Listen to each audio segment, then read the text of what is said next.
beat down a 16-year-old. And when I think of this story, or I think of my experience, I think of one story in particular, a story of a young man named Vlad. And Vlad was a 16-year-old Russian kid who was locked up on Rikers. Our paths crossed very briefly, but in the 4 months that I was around Vlad, I saw him be physically abused not only by the people who were detained on Rikers, but also by the correctional staff. And I've seen him abused more and in more physically punitive ways by correctional staff.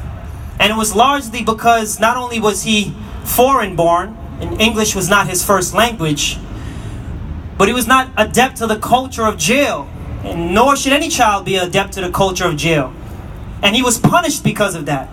Because he didn't know that he needed to put his tray back in a certain place, he was beaten. Because he didn't know that when it was count time, he had to stand up on his bed because he didn't speak English and a correctional officer didn't make it clear to him, he was beaten. And because he refused certain meals because of his religious beliefs, he was beaten.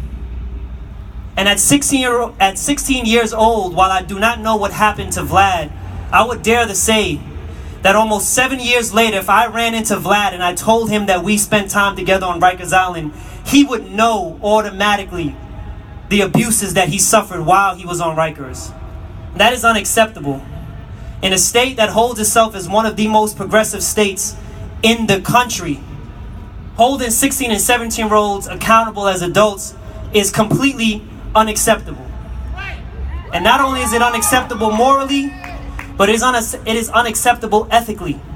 Because if we can write off someone's humanity, especially a child, because they've been accused of a crime, and we are all right with knowing that they will be physically abused while in the system whose sole responsibility is to protect them, then I would say that we as Americans and we as New Yorkers have failed.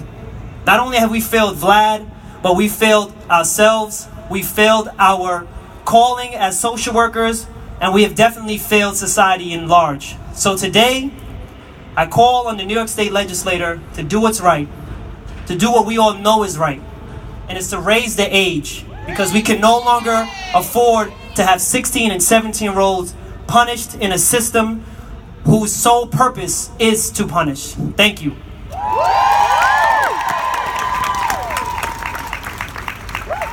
Thank you all for your patience.